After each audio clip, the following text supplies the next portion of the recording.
महिलाओं ने देखा कैसे ये कहा है, अभी नई नई शादी हुई, नया नया विवाह हुआ और ये कहा ऐसे ही अकेला छोड़कर चले गए। तो वो दो महिलाएं बढ़िया शरबत बना के लाई। अब उन्हें क्या पता कि पालकी के अंदर कौन बैठा है। बढ़िया शरबत बना के लाई और पालकी के पास पहुंचेगा देवी। ये तो प्रगति का नियम है कि एक ना एक दिन हर लड़की को अपना घर छोड़कर दूसरे के घर जाना होता है। इसलिए देवी लो, ऐसा करो, ये जो मैं शरबत लेकर आई हूँ इसे तुम पी लो। और जैसे ही उन माताओं ने पालकी खोली, शरबत दिया, अब बैठा था शिशुपाल था, लड़का था, और जैसे ही दोनों माताओं ने देखा कि ये शिशुपाल है, दोनों माता बेहोश हो गई। बड़ी विचित्र थी। अब शिशुपाल रोता बिलखता बारात लेकर वापस हो गया। इधर भगवान कृष्ण के भैया रुक्मणी जी के साथ द्वारका पधारे और यहाँ पर भगवान कृष्ण का प्रथम विवाह रुक्मणी जी के साथ हुआ। यही से हमारे कन्हैया का एक नाम पड़ गया, रुक्मणी कृष्ण। जय बोले रुक्मणी कृष्ण भगवान की। ये प्रथम विवाह भगवान का संपादित हुआ। कामस्तु वासुदेवासु अधगेदार प्राग रुद्रमणा। समय आने पर इनके और कामदेव रुद्र के जन्मे। प्रतुम इति विख्याता सर्वतो नमापितु। जो संसार में प्रतुम के नाम से जाना गया। जैसे ही इसका जन्म हुआ, सबरासुर नाम के दैत्य ने हरण कर लिया और ले जाकर के समुद्र में फेंक दिया।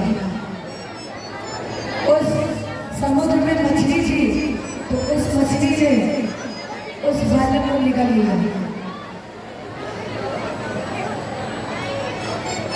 जब मछुआरा मछली के लिए गया, जाल फेंका, तो वही मछली उस जाल में फंस गई। और जब मछुआरे ने मछली निकाली, काटा, तो वो बालक जीवित निकला, मरा नहीं था। जब मछली को काटा तो वो बालक जीवित निकला, क्योंकि कामदेव तो स्वयं भगवान है और कामदेव को भस्म करने वाले की शक्ति केवल भगवान शिव के अंदर है। वो भी कब, जब भगवत कृपा है। और ये स्वयं भगवत स्वरूप है, इसलिए ये मरे नहीं। अब जब उस मछुआरे ने मछली काटा तो बालक को जीवित देखा, बड़ा आश्चर्य हुआ उसे। उस बच्चे को सबरासुर के यहाँ एक महिला कार्य करती थी, माया देवी नाम की दासी, उसे जाकर दे दिया और कहा कि तुम इस बच्चे का भरण पोषण करो, पालन करो। तो उस महिला ने हर प्रकार में प्रभु जी को विवाहावस्था प्रदान की। और जब ये विवाह हो गए तो कहा, महाराज जी मैं आपकी पत्नी हूँ। प्रभु ने कहा, देवी आप तो मेरी पत्नी हो, अरे आप तो मेरी माँ हो, और आज तुम्हारे हृदय में ये विचार कैसे आ गया? माया देवी ने कहा, स्वामी आपको पता है आप पुत्र है किसके? प्रभु ने कहा, देखिए हमने तो आपकी ही गोद में आँख खोली है, हम आपके अलावा उसी को नहीं जानते हैं। आप जो कुछ है मेरे सब कुछ आप ही हैं। माया देवी ने कहा, भगवान नारायण शुद्ध, आप यहाँ किसी के पुत्र नहीं हैं। किसके हैं? भगवान कृष्ण के। और इतना ही नहीं, भगवान नारायण शुद्ध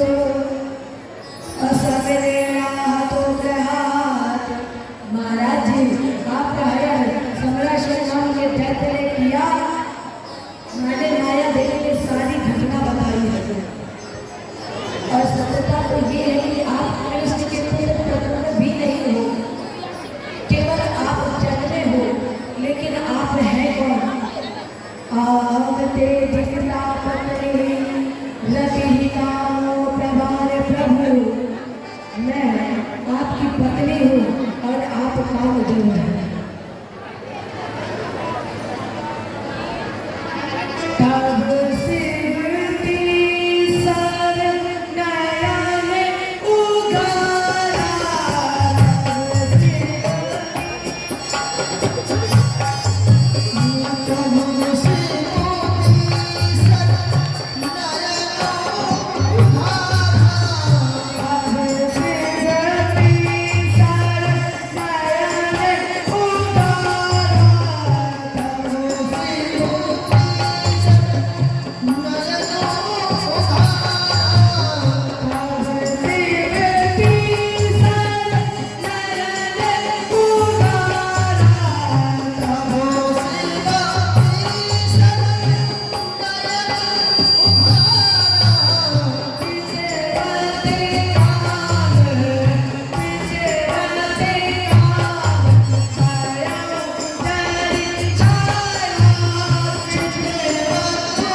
शिवती सर नयन उगारा, मैंने शंकर जी की बड़ी तपस्या की, शंकर जी प्रसन्न हो गए तो इन्होंने वरदान दे दिया। क्या? जब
कृष्ण आधारा हुए हरण नहीं भारा, कृष्ण चला हुए कटोरा वचन में अन्यथा हो नहीं। मैं आपकी पत्नी और आप कामदेव हैं। प्रद्युम्न जी को आपने पूर्व जन्म का स्मरण हो गया और महामाया का ज्ञान प्राप्त करके इन्होंने समरासुर दैत्य का उद्धार कर दिया। इनकी पत्नी के साथ अपनी रति जी के साथ इन्होंने द्वारका में प्रवेश किया। राजेंद्र, ये प्रथम विवाह भगवान कृष्ण और रुक्मणी जी का प्रथम पुत्र और उसका संस्कार विवाह के पावन प्रसंग आपने सुना। इसके बाद भगवान का एक दोष लग गया। कौन सा दोष? अब जरा सोचिएगा, जब इस संसार में भगवान को नहीं छोड़ा, जब इस संसार में भगवान को नहीं छोड़ा तो ये संसार हमें और आपको क्या छोड़ेगा? इस संसार में जब भगवान पर दोष लगा दिया तो ये संसार हमें आपको क्या छोड़ेगा? भगवान को किसका दोष लगा था? चोरी का। राजा परीक्षित का गुरु जी एक बात बता दिया कि भगवान को चोरी का दोष किसने लगाया और क्यों लगाया।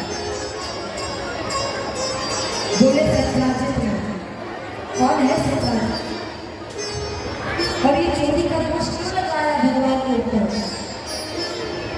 ये जो ईश्वर मणि है, इस मणि की चोरी का दोष भगवान पर क्यों लगा? सुखदेव जी ने कहा राजे, ये जो सत्राजित है ये सूर्य का परम भक्त है, इसने सूर्य की भक्ति करके ईश्वर मणि प्राप्त कर ली और जिस किसी के पास भी ये मणि रहती है वो मणि इसे 8 भार सोना देती है। यही मणि एक दिन पहले तो सत्राजित दरबार में पहुंचे। लोग बोले महाराज जी आपको पता है अगर ये मणि हमारे कन्हैया को पहना दी जाए तो हमारी कन्हैया की सुंदरता पर चार चांद लग जाए, क्योंकि हमारे कन्हैया का स्वरूप अद्वैत है। अगर ये मणि पहना दी जाए तो हमारे कन्हैया पर चार चांद लग जाएंगे। अब सत्राजित ने देने के लिए ना तो हाँ कहा और ना तो ना कहा, चुपचाप खड़ा हुआ और चल दिया। दूसरे दिन यही मणि इन्हीं के छोटे भाई प्रशेष गले में डालकर इस शिकार करने के लिए पहुंचे।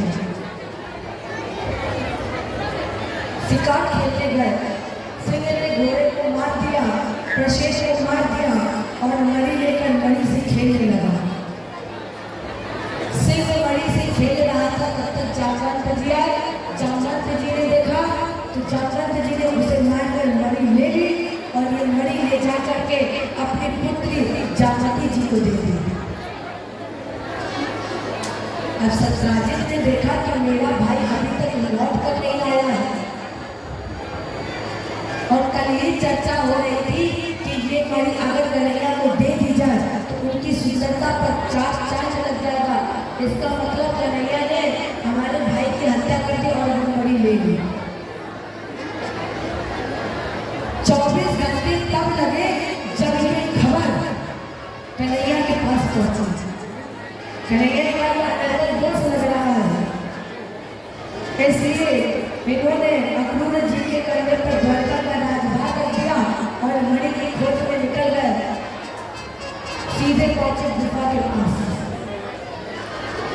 उस गुफा में जामवंत जी सो रहे थे और जामवती जी उस मणि से खेल रही थी।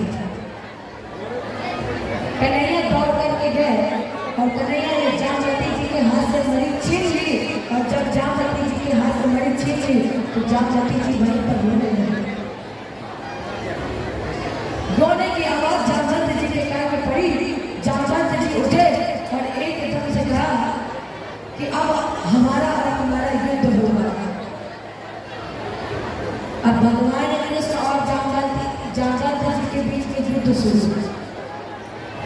जब युद्ध हुआ, युद्ध होते होते थक गए, तब जामवंत जी ने कहा बस बस प्रभु मैं समझ गया, आप ही मेरे राम हो, आप ही मेरे प्रभु हो। कैसे समझे है ये सुनिएगा। राम जी जब रावण को मारकर आए, राम जी ने सबसे कहा कि सबसे कुछ ना कुछ मांगे। सबने सब कुछ मांगा, लेकिन जामवंत जी ऐसे थे जो चुपचाप बैठे थे, कुछ नहीं मांग रहे थे। राम जी गए जामवंत जी के पास। जामवंत जी से कहा कि आप तो बैठे हो, आप भी मांगो कुछ। जामवंत जी ने कहा कि अगर आप हमें कुछ देना चाहते हैं तो फिर हमारा और आपका एक बार युद्ध हो जाए। इसलिए जब जामवंत जी और भगवान कृष्ण का युद्ध हुआ तो जामवंत जी जान गए कि यही मेरे राम है, यही मेरे प्रभु है। ये युद्ध भगवान से 27 दिन तक चला है। 27 दिन तक जामवंत जी ने हार नहीं मांगी और जब 28वें दिन भगवान से ये पराजित हो गए, भुजाओं का बल थक गया, परिणाम स्वरूप जामवंत जी ने अपनी पुत्री जामवती जी का विवाह भगवान कृष्ण के साथ कर दिया। ये भगवान का दूसरा विवाह जामवती जी के साथ हुआ। लौट करके आए, सत्राजित को मणि दी, सारा वृत्तांत बताया। सत्राजित ने सोचा कि मैंने भगवान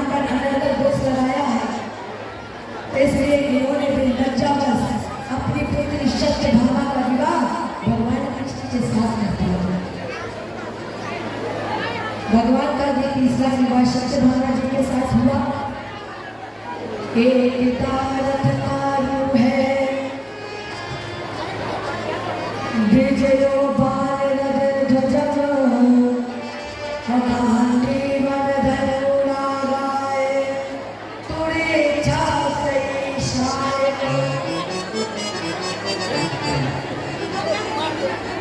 भगवान कृष्ण अर्जुन के साथ रथ पर बैठे हुए एक बार गंगा जी के किनारे जा रहे थे।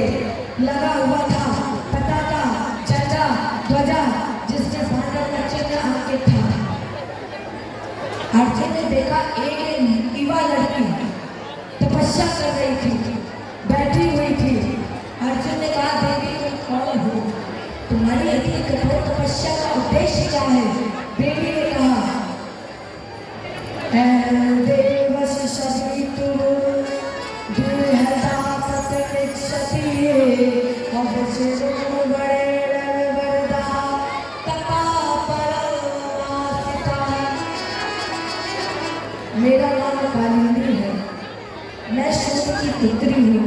मैं भगवान के पति रूप में वरण करना चाहती हूँ, इसलिए कठोर तपस्या कर रही हूँ। अर्जुन ने कहा, कन्हैया यदि आपको ही अपना पति बनाने के लिए तपस्या कर रही है, इसलिए आप इसे इसकी तपस्या को फल दीजिए। परिणाम स्वरूप भगवान ने कालिंदी जी के साथ भी विवाह किया। ये चौथा विवाह भगवान कृष्ण का कालिंदी जी के साथ हुआ। उज्जैन के राजा प्रद्युम्न और अरविंद, जिसकी बहन का नाम था मित्रवृंदा, ये भगवान को अपना पति बना चुकी थी, इसलिए स्वयं भगवान ने पहुंचकर मित्रवृंदा के साथ विवाह किया। ये पांचवा विवाह भगवान कृष्ण का मित्रवृंदा जी के साथ हुआ। छठा विवाह भगवान कौशल देश के राजा नंदजित, जिसकी पुत्री का नाम था सत्या, इनके साथ हुआ। सातवां विवाह भद्रा जी के साथ हुआ और आठवां विवाह लक्ष्मण जी के साथ हुआ। ये विवाह भगवान के हुए 8। इसके बाद भगवान ने भूमिपुत्र शिव के तेज से पृथ्वी के गर्भ से एक पुत्र पैदा हुआ था, जिसका नाम था नरकासुर। भूमिपुत्र होने के कारण लोगों ने इसका नाम रख दिया भौमासुर। भगवान शंकर जी की तपस्या की, शंकर जी प्रसन्न हो गए, कहा वर मांगो।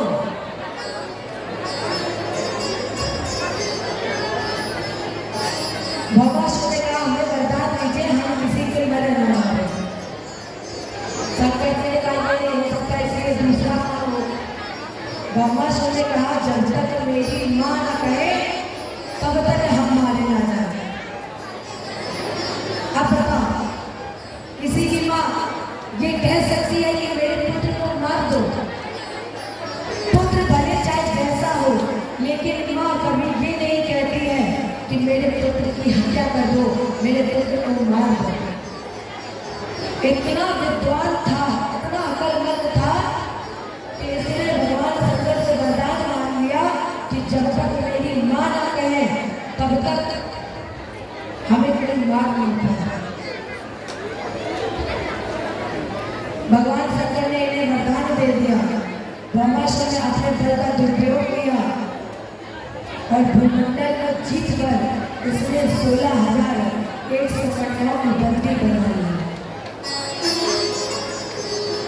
देवी भागवत के आधार पर यही सब कन्याएं पूर्व जन्म की अप्सराएं थी। अब इन 16,100 कन्याओं में भगवान को सूचना भी थी, कहने का मेरा उद्धार करो, मेरी रक्षा करो। और जब सूचना देखी, भगवान ने सत्यभामा से कहा, देवी तैयार हो जाओ। सत्यभामा ने पूछा, कहाँ चलना है? भगवान ने कहा, जहाँ हम ले चल रहे हैं वहीं चलो। अब सत्यभामा तैयार हुई। भगवान ने सत्यभामा को गरुड़ की पीठ पर बैठाया और बजा दिया बाबा से युद्ध करने आया। जब इसका एक साल हो गया, सत्यभामा खड़ी देख रही थी। सत्यभामा के मुख से निकल ही नहीं रहा था माँ बोल से। जब सत्यभामा के मुख से नहीं निकला तो हमारे भगवान ने क्या किया? भगवान ने एक पैर और एक हाथ पृथ्वी पर टिका दिया। अब जब पृथ्वी पर टिकाया तो सत्यभामा को ऐसा लगा कि आज मेरे कन्हैया हार जाएंगे, आज मेरे कन्हैया पराजित हो जाएंगे। इसलिए सत्यभामा एकदम से जोर पड़ी, मार दो इस दुष्ट को। अब जब सत्यभामा ने कह दिया, शंकर जी का वरदान था, पूर्ण हो गया। परिणाम स्वरूप भगवान ने इसका उद्धार किया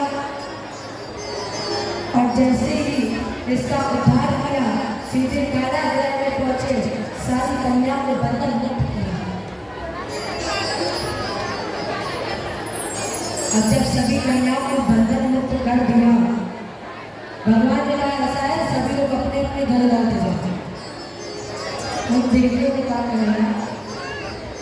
अभी तक हम एक अधर्मी, अन्यायी, पापी की सानिध्य में रहे हैं और हम जब लौट कर आएंगे तो ये संसार के लोग मुझ पर दोष लगा देंगे। इस संसार के लोग ही नहीं, मेरे माता पिता भी मुझे नहीं अपनाएंगे। इसलिए कन्हैया आप तो करुणा निधान है, आप पतित पावन हैं, आपके अलावा मुझे कौन अपना सकता है। परिणाम स्वरूप भगवान ने इन 16,100 कन्याओं के साथ भी विवाह किया। भगवान के कुल विवाह हुए 16,108। राजेंद्र परिणाम स्वरूप 48 कोष में बसी है द्वारका और इस द्वारका में यदुवंशियों की संख्या है 56 करोड़। अब नारद जी सोचा कि इतनी बड़ी जनसंख्या है, इतनी पत्नियां आएंगी, इनकी दिनचर्या कैसी होगी, तो पता लगाने के लिए नारद जी भगवान कृष्ण के पहले दरवाजे पर पहुंचे। कन्हैया वहां भी मौजूद थे। दूसरे दरवाजे पर पहुंचे, वहां भी मौजूद थे। नारद जी ने कहा इसका मतलब कोई गुप्त दरवाजा है जो हमें पता नहीं है। नारद जी ने बीच के दरवाजे छोड़ दिए, सीधे पहुंचे तेरे दरवाजे पर। और जैसे ही तेरे दरवाजे पर पहुंचे भगवान कृष्ण वहां भी उपस्थित थे। माने भगवान कृष्ण की जितनी पत्नियां थी सबको ये लग रहा था कि आज कृष्ण मेरे साथ है।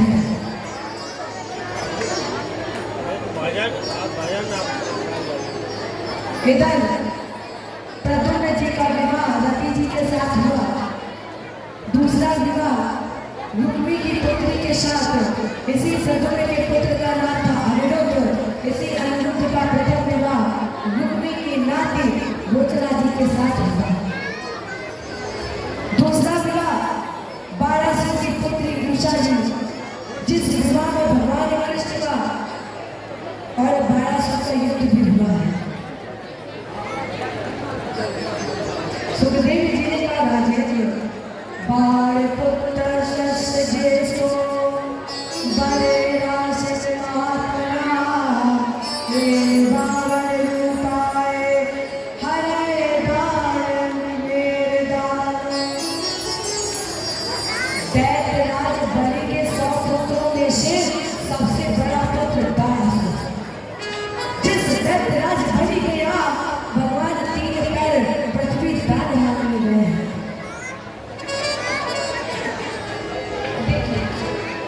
भगवान शंकर एक ऐसे देवता है, सुनिएगा सभी ध्यान से। भगवान शंकर जी एक ऐसे देवता है जो जल्दी प्रसन्न हो जाते हैं। भगवान विष्णु से भी ज्यादा जल्दी हमारे भोले बाबा प्रसन्न होते हैं। भगवान शंकर और भगवान विष्णु में अंतर क्या है? देखो है तो सब एक ही, सब एक है, लेकिन एक के अंतर क्या है? भगवान विष्णु का पुजारी तुम्हें कभी अमीर नहीं मिलेगा और भगवान शंकर का पुजारी तुम्हें कभी गरीब नहीं मिलेगा। है दोनों एक ही। आपने देखा होगा जितने भी भगवान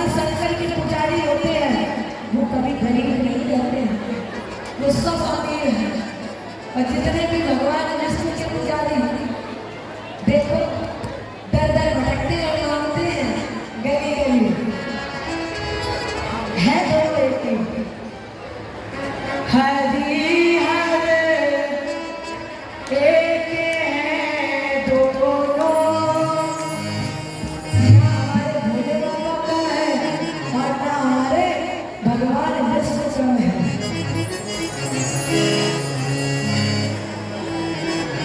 हरि हर एक है दोनों ना ये कम है ना वो कम है हरि हर एक है दोनों न ये कम है न वो कम है हरि हर एक है दोनों हरि हर एक है दोनों ना ये कम है ना वो कम है हरि हर एक है दोनों न ये कम है न वो कम है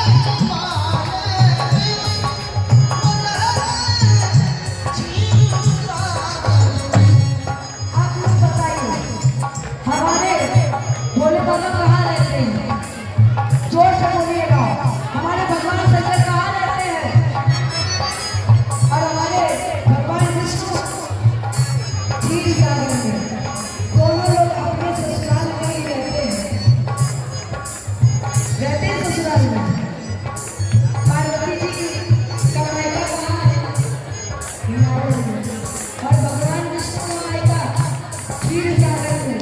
लक्ष्मी जी तो क्षीर सागर से ही तो आई है।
बड़े हैं, पिता के समान लोग हैं।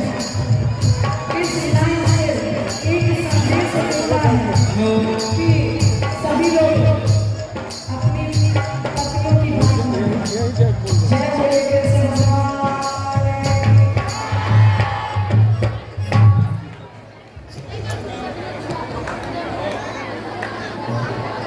हेलो हेलो, थोड़ा आवाज बढ़ाएंगे, माइक का आवाज थोड़ा आएंगे। श्रीमन्नारायण श्रीमन्नारायण। सभी सरपा ग्राम निवासी भक्तगण से जो है निवेदन है कि मैया की जो है झांकी खुलने जा रही है। सब लोग मैया की झांकी का जो है दर्शन करें। माँ भगवती का